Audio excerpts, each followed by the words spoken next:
Greetings, fellow late night gaming enthusiasts and Minecraft fans. This is Stadvert back with part 2 of the zombie survival plugin configuration tutorial walkthrough, whatever the hell you want to call it. In part 1, we covered the basic configuration file and just kind of some of the terms used. So if you've missed that portion and want to go back, link is in the description to be able to go back. I believe I will do a on-screen annotation as well.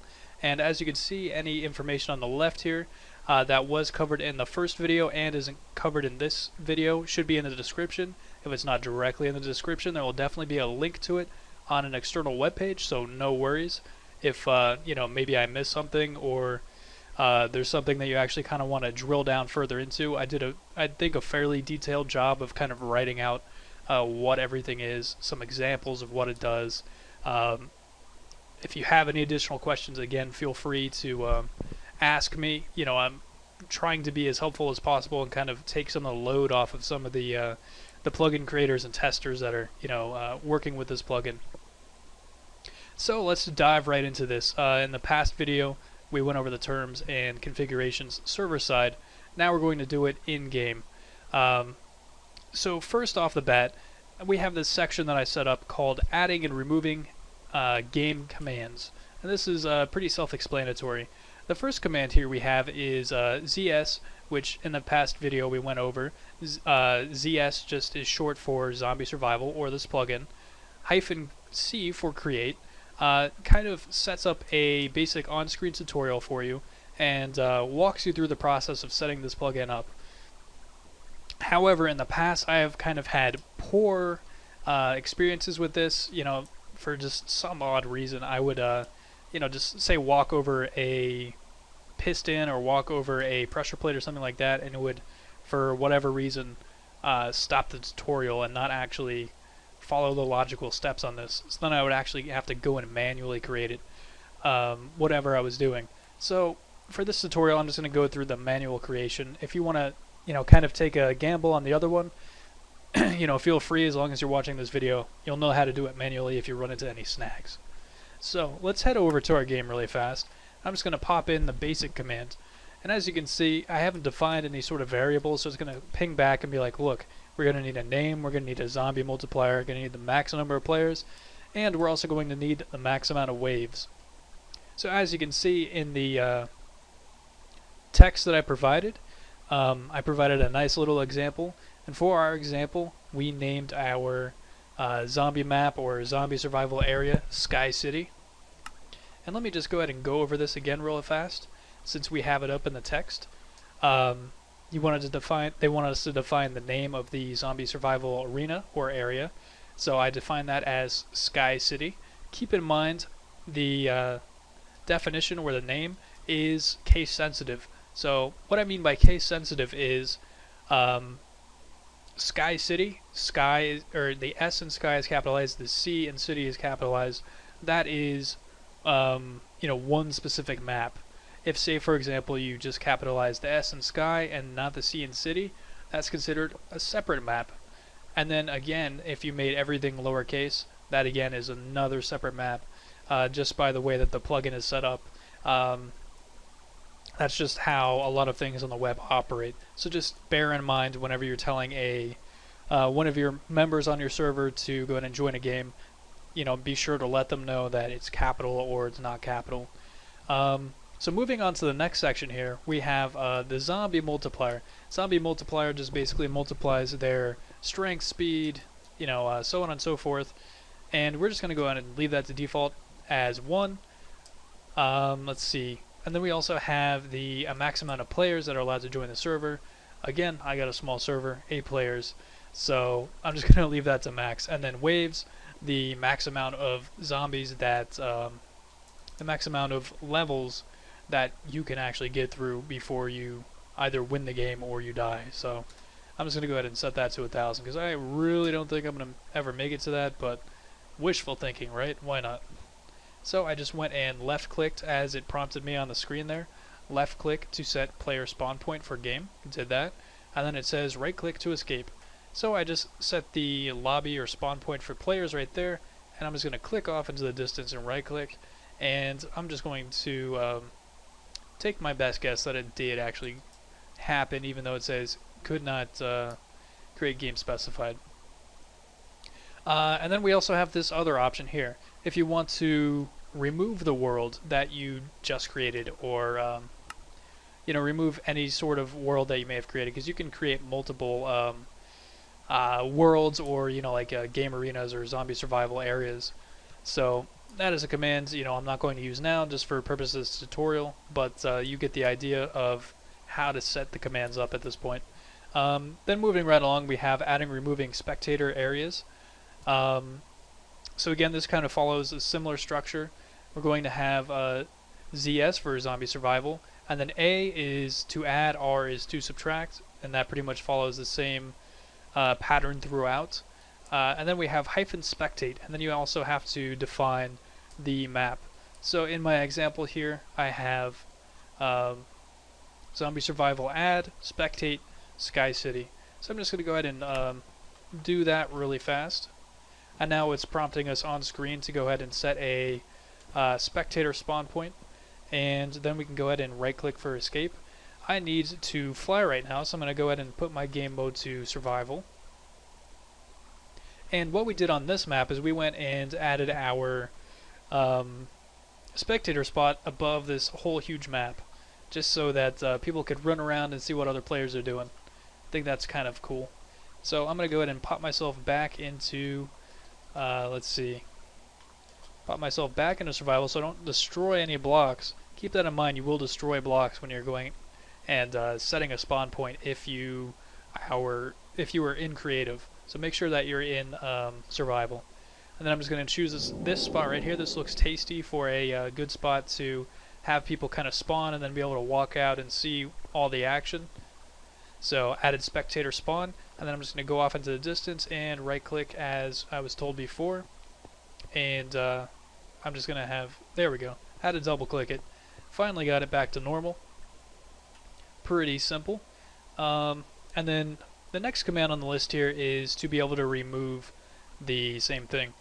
So say for example I wanted to go ahead and run this command. I don't believe it'll automatically do it for me. So yeah, I could just go ahead and click the section I wanted to remove the spawn point from, and it would do that for me.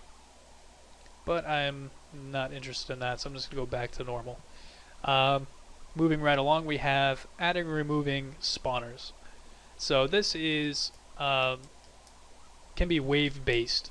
You can either define just one spawner and zombies will just keep coming out of the same old location, or you can get creative and set them up throughout the map. So say for example you have like a progression based type thing where you're using doors, and you want a certain wave to come out in a small area, and then you kind of advance to say a larger area through a door. You can set up a second spawn point there, so they're not all just coming from the one little place there. So I'm just going to go ahead and update my game mode again to flying in creative mode. And I'm going to pop down here and I'm going to define our excuse me, first zombie spawn area. And of course, it's very fitting location, I believe, to put it right here in the good old graveyard. So I'm going to go ahead and update my game mode again so I don't break anything. Back to survival. And I'm going to go ahead and use our command here, and I'll go ahead and go over that again really fast. Zombie spawn area, or zombie survival area, spawn, and then you have to define a name. So the name of our map or arena is, again, Sky City. And then you can also define the wave number. So again, this is the first wave, so I'm just going to go ahead and put the value of 1. And now it wants us to left click wherever we want to actually place this. I'm just going to place it right there. And a cool little new feature from what I've been reading is now a green or lime green wool block actually pops up where the spawn is. And then we just go ahead and right click to exit out of that. Or we should, for some reason it's not cooperating. But either way, that's basically what happens, where it shows up. If we use the other command, which is basically the inverse of this, what we can come up with is zombie survival remove spawn, and we just go ahead and as you can see, it prompts for which arena or map you want to remove that from. So we're just going to go ahead and set Sky City as the variable again. And then it's saying, okay, go ahead and left click whatever you want to remove, where you want to remove the spawn point. So if we wanted to, we could left click this block would go away, and zombies would no longer be able to spawn right over there.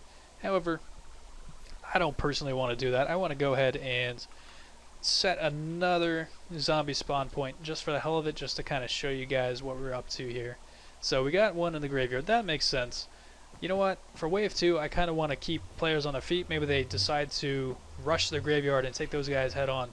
So you know what? I want zombies to come from the center of the map and kind of try to flank them, because I am an evil level creator like that. So again, we're just going to go ahead and I'm just going to go ahead and copy and paste what I had before. Zombie survival add -spawn, define the arena as Sky City, and this time we're just going to update the spawn wave to number 2. And then it's saying please left click. I'm going to make sure again that my game mode is in fact survival, just so I don't destroy any bricks.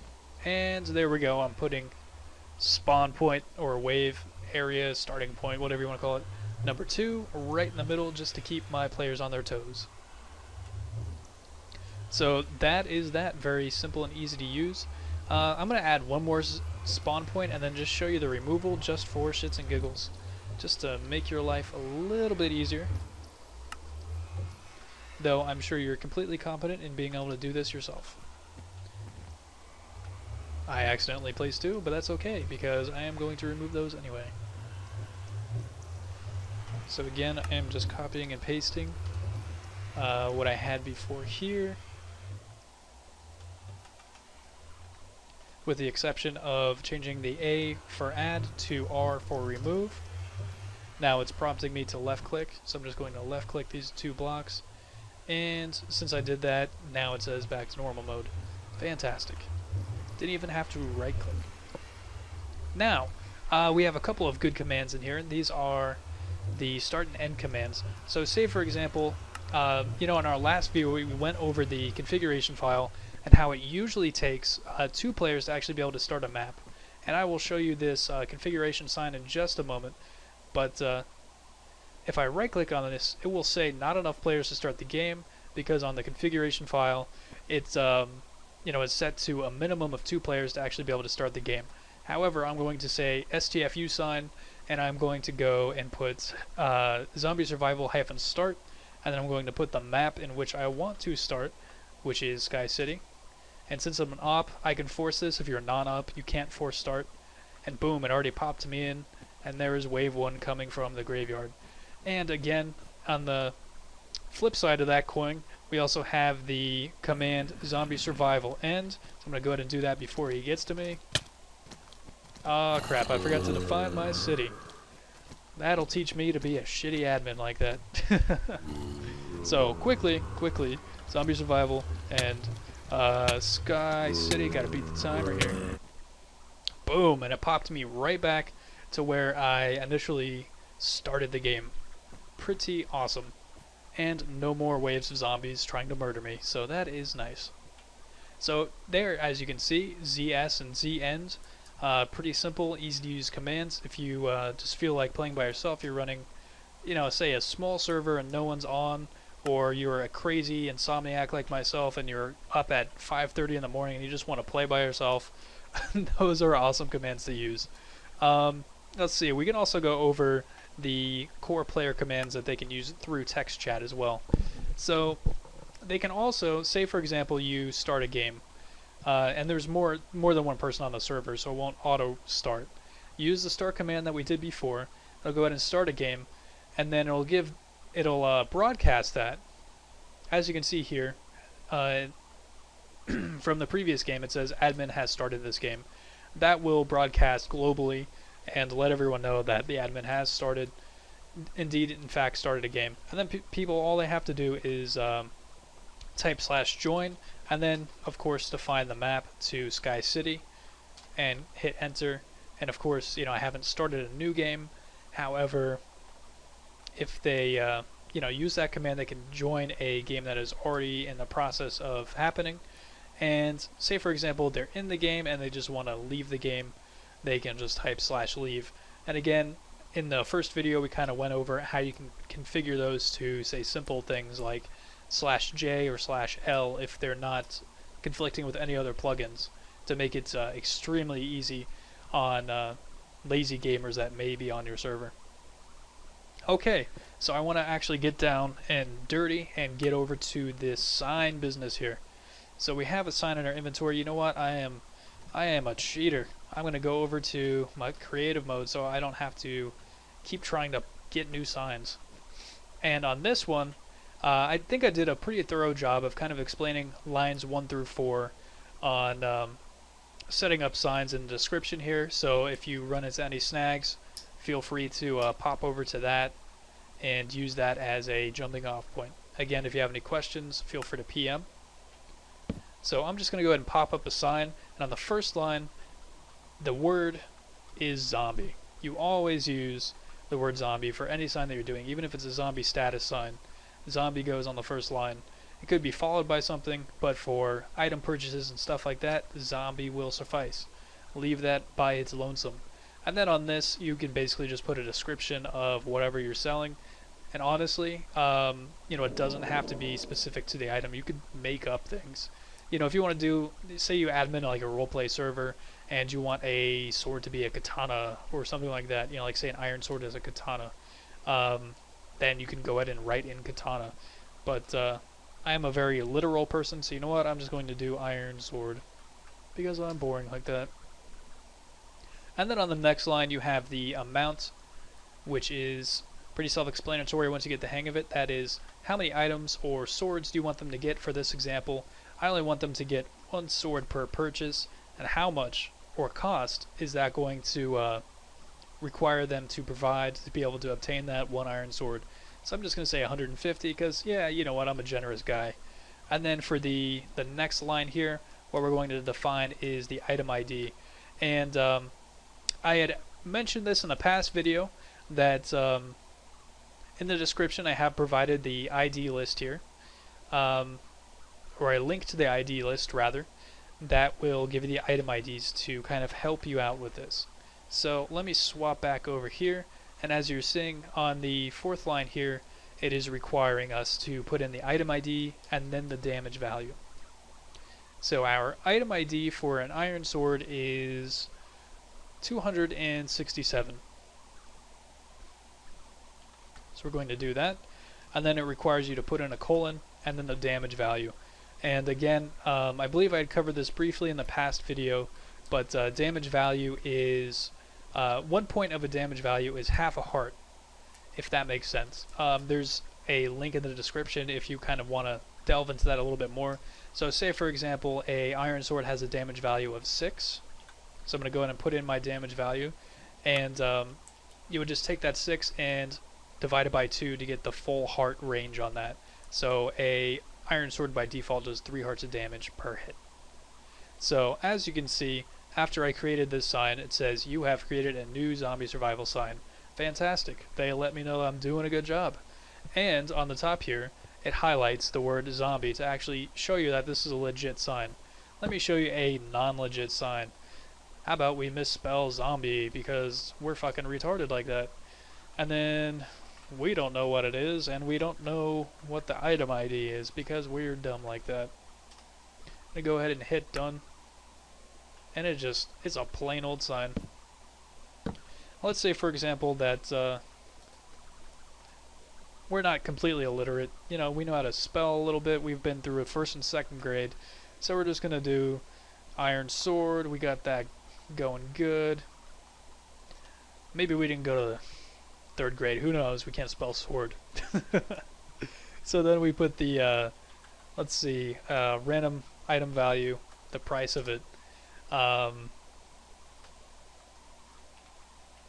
and we put I don't know, something else down here that just doesn't quite fit.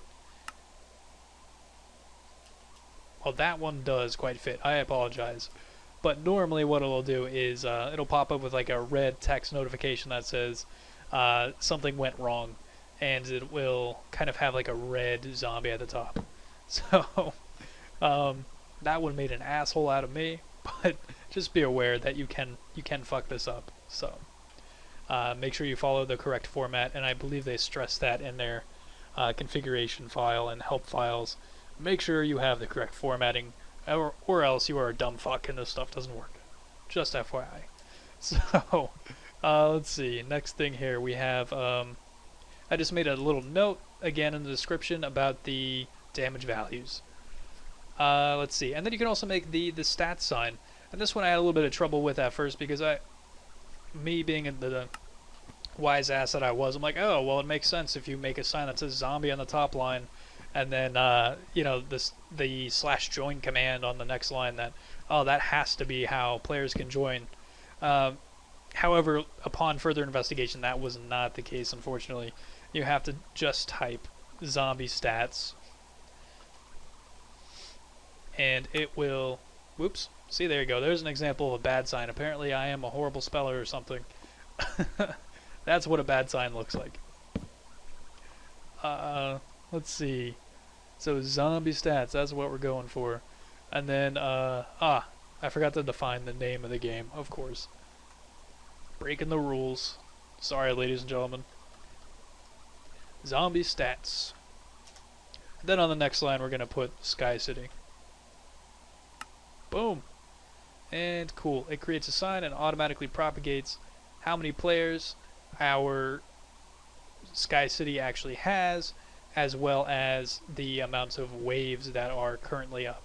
And as you can see, in the past I had defined a different Sky City game that allowed a max of 10 players, and now we just made a Sky City that allows 8 members, and as you can see, that one is me logging in. And it looks like they are trying to spawn zombies, so I'm just going to go ahead and leave this game too, just for safety's sake. Now the cool thing about this is once you leave, then the players will drop down to 0, and it'll show that no one's in there. And again, as I mentioned before, this is the join sign too, so you can place these throughout the world. You know, not even, doesn't have to be on the map or the arena. You know, say you're right near the spawn point, you're running a huge public server, you can just kind of set these near world spawn. People can walk up and be like, oh, there's a zombie event going on, there's 2 people in the game, I kind of want to get in on that action. So they right click on the sign, and if there are enough players, you know, the minimum is 2, then they will actually be able to join the game and have as much fun as they want. However, I'm going to go ahead and leave that queue right now. And as you can see, it drops back to 0 again. So that is pretty much everything that you need down and dirty to get started. You got your join sign, you got your item signs, and as I said before, I gave you the links to the additional information for your item IDs. You can set up items like potions, dispensers, you know, whatever the hell you really want. Just make sure if you're setting down dispensers that in your configuration file you go back and you actually add those, because those are considered, you know, a block, and they're not, you know, like a weapon or a potion or something like that.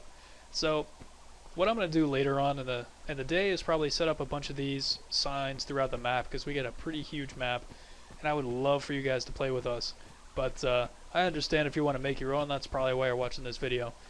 But shameless self-promotion, if you guys want to come play with us, link in the description for a whitelist application. Again, any info that you may need should be in the description. If there's not, feel free to PM. This is Stadvert with the Big Bang Build. I really hope that this tutorial helped you guys out. I love helping out other people, so please leave any sort of feedback, like, comment, subscribe, anything to really show your appreciation for this. And hopefully I'll see you guys next time. I'm sure we'll probably be doing a Let's Play episode 5 of this new plugin and get some initial reactions. So have a great night, guys, and happy gaming.